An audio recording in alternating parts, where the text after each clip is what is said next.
okay. My first YouTube video. It's kind of scary, but it's gonna be okay because I'm just talking to a camera. And then we'll deal with what happens after that. I know whatever's happening is supposed to happen, and life is good. So I'm Angela. Welcome to my very first YouTube video. I can't wait to look back on this in however long and be like, laugh at myself for my first video and how much thought I actually put into this outfit. But anyways, I'm here because I have shit I want to share.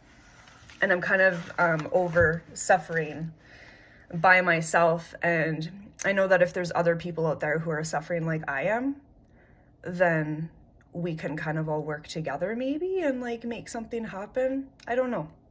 But my purpose is really just to like share my story, share my journey, share the good and the bad of this disease that I have, and just go from there, right? So I have ankylosing spondylitis.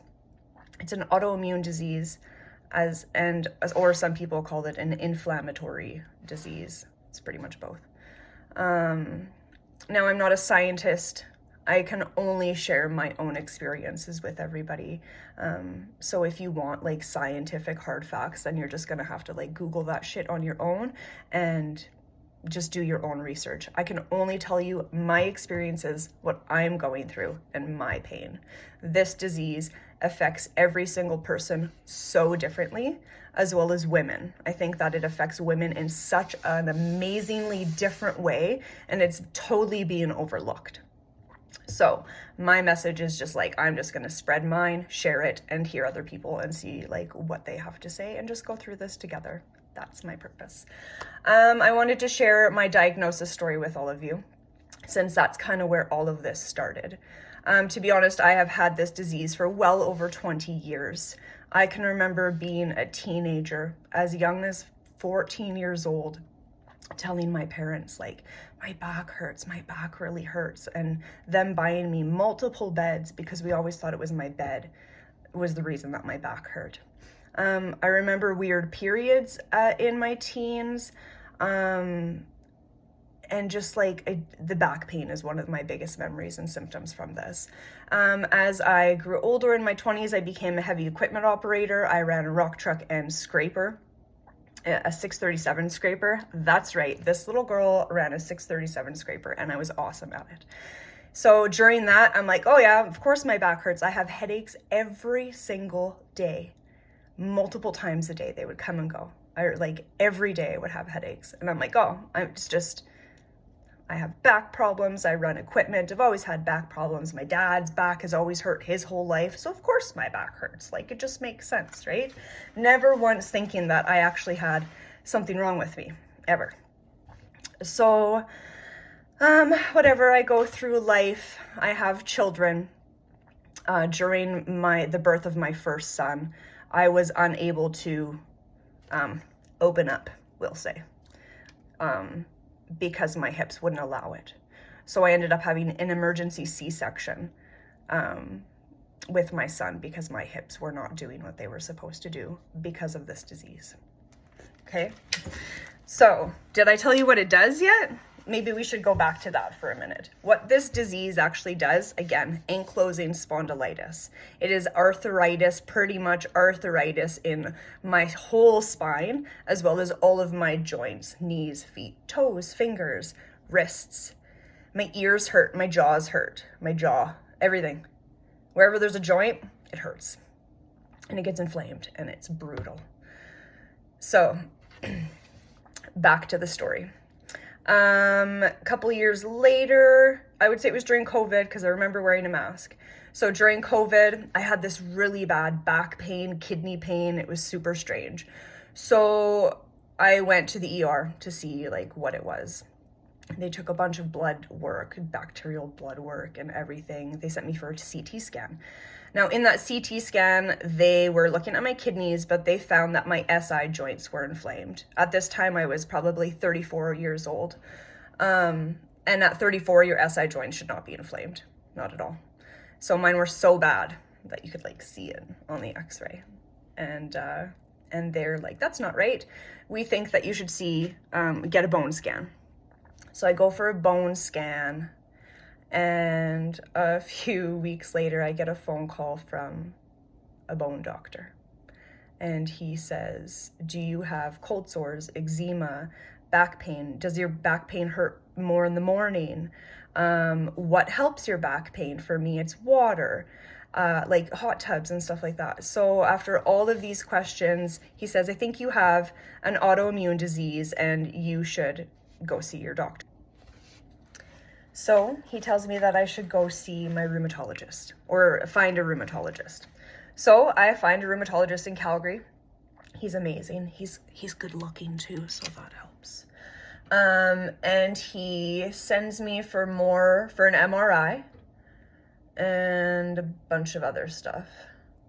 Now on this time, I'm on like crazy amount of painkillers. I had been into the hospital twice for a flare-up.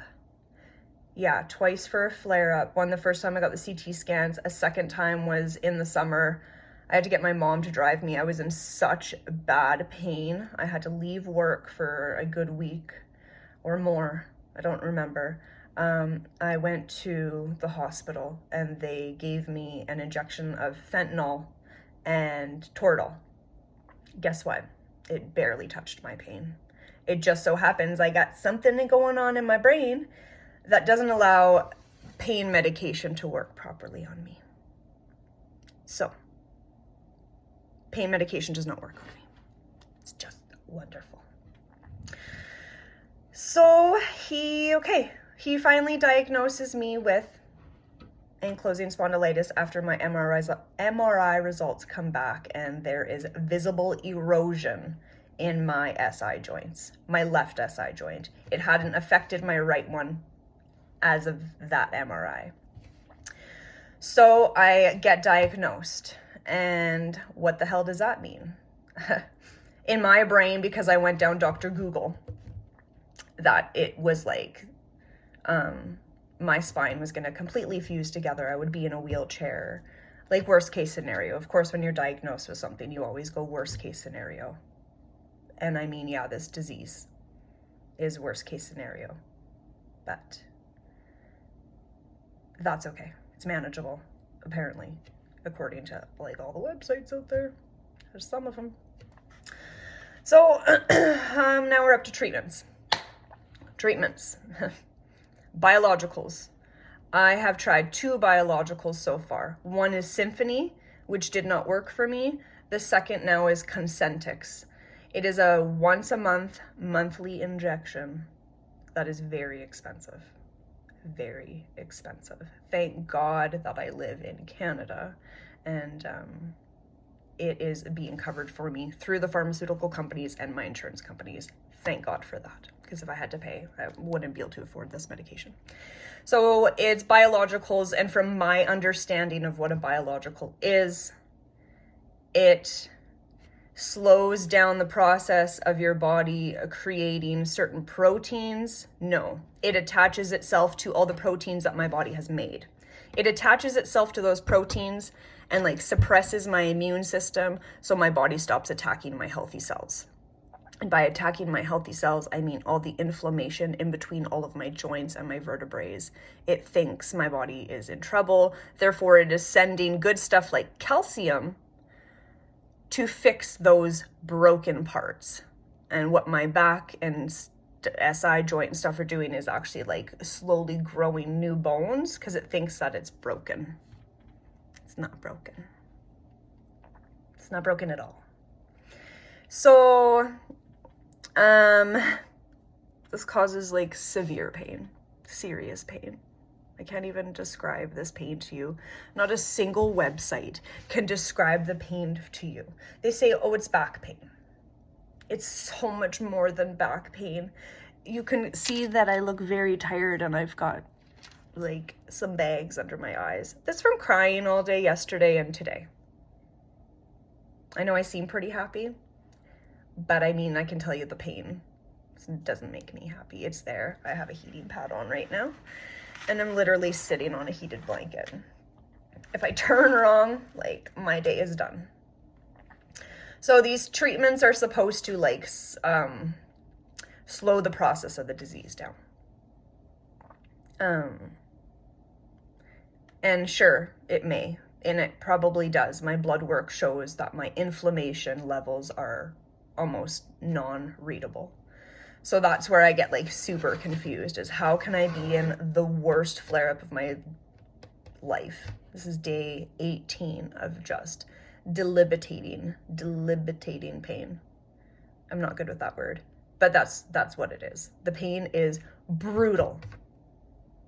I actually had to go into my work yesterday and say I need time off because I can't even fathom working another day or working again through one of these flare-ups. I'm still super emotional about it. It's really painful. People don't understand. And I think that's part of like why I feel like I need to talk. Because people don't understand how bad this actually is and how painful it can be. It's not just back pain. It's not just joint pain. It's not just fibromyalgia. It is very real and very serious pain that they don't have enough studies about, especially in women, and that needs to change. I cannot be in pain like this for the rest of my life. I'm 37 years old. Wait, I'm still 36. My birthday's next week. We need answers. So that is the purpose of me creating these videos and putting myself out there in a scary, horrible world to share my love, my positivity, my pain, and my journey with everybody. I really am going to be focusing on my mindset and keep being positive and breathing love and light into this disease and going on adventures of like herbs and